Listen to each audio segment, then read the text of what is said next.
Hey, no microphone. It's magic. Or I just got a shotgun mic.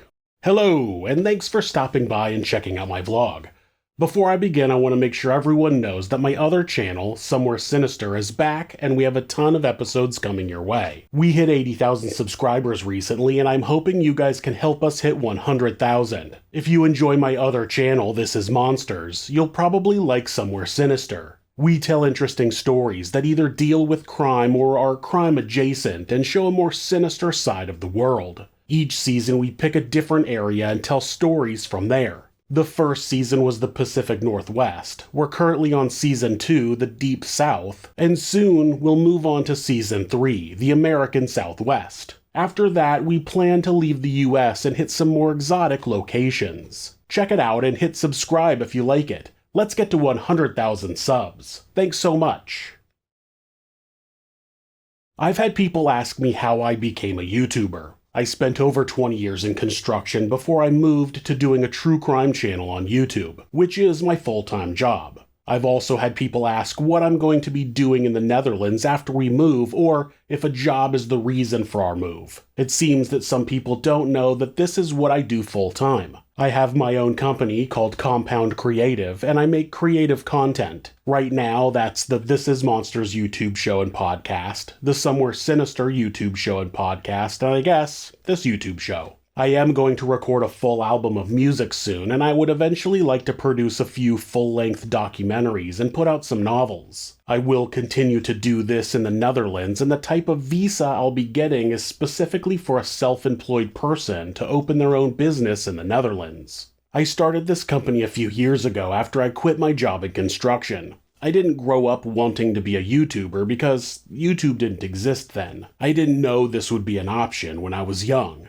When I was young, I wanted to be a musician or a writer, but like I said in another episode, I didn't really have high hopes for myself. I played music with friends and even recorded an album in one of the bands I was in, but I never stuck around in any of the bands I was in long enough to make a career out of music. I spent my late teens and early 20s floating around between low-paying jobs, drinking and partying with my friends, and eventually I fell into construction. It was a job that paid better than most other jobs a loser like me could get, and most construction companies weren't picky about who they hired, especially not for their beginner laborer positions. I started my construction career working for a company that laid landscaping pavers, basically 2-foot by 2-foot concrete slabs. I spent about a year carrying those pavers around, each weighing about 90 pounds, loading up the job sites. It was a small company and there wasn't really a lot of room for advancement. I started also laying pavers a little bit here and there, but eventually I got bored of it and got a job with a framing company. There I was able to learn more and continue getting more skills. I started out with menial tasks and then learned how to frame a house and use power tools and air guns.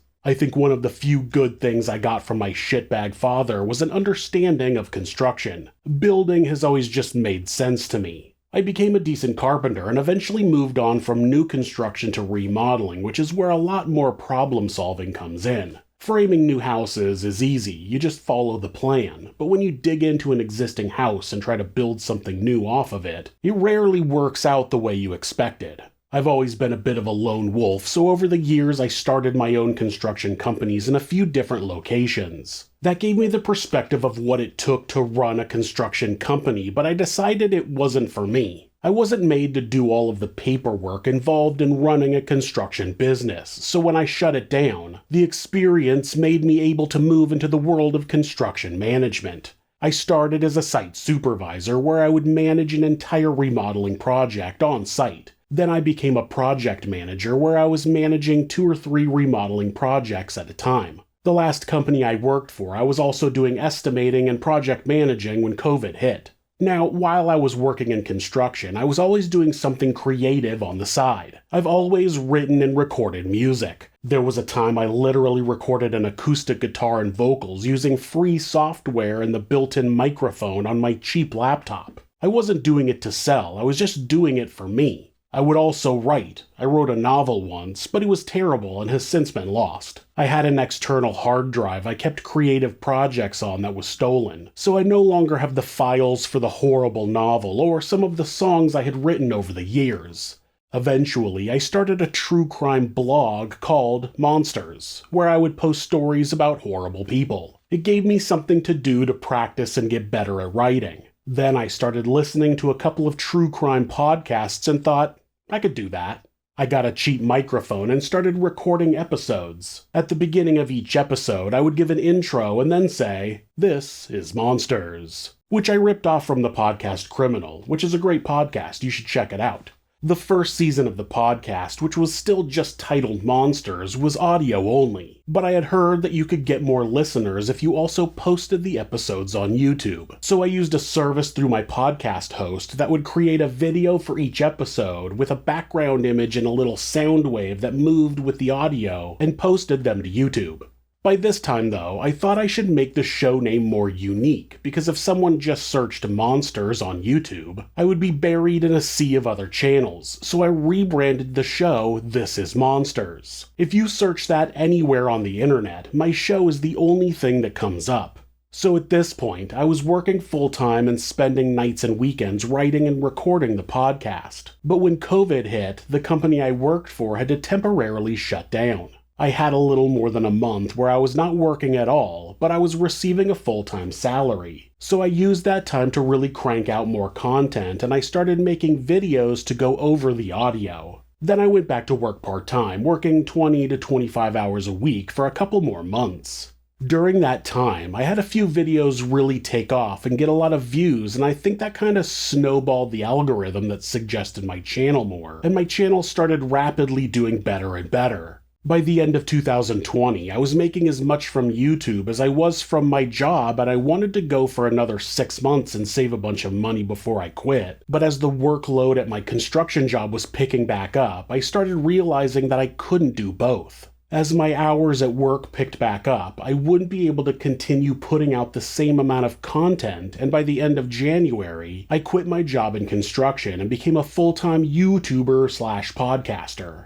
At the end of 2021, I opened my own business, Compound Creative, and I've been doing that ever since. Running this business is much different than running a construction business because there's not really much paperwork. With my construction business, I had estimates, receipts, and employee payroll, and I spent hours every day on QuickBooks, basically pulling my hair out. I had some back then. With this business, I just save receipts. I use some freelancers, but for them, I just save their invoices. It's been a couple of years and things are going great. I've started more shows and have a bunch of other ideas that I'm working on. I went from recording in a closet with a cheap mic to having my own office and decent studio equipment.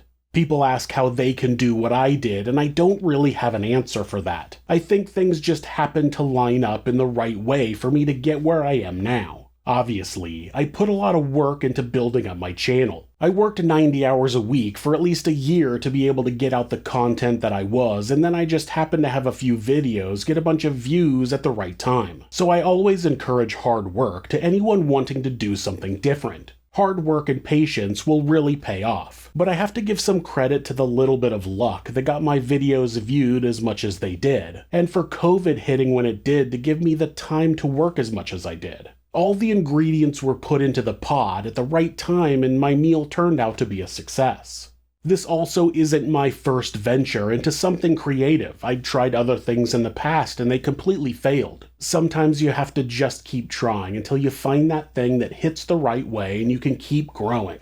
If you have any other questions about what I do or how I do it, please ask them in the comments. I have been asked how I make an episode of This is Monsters, and I will have an episode about that soon, so stay tuned. If you like this channel, hit subscribe and you can continue on this journey with me. Thanks so much, and be safe.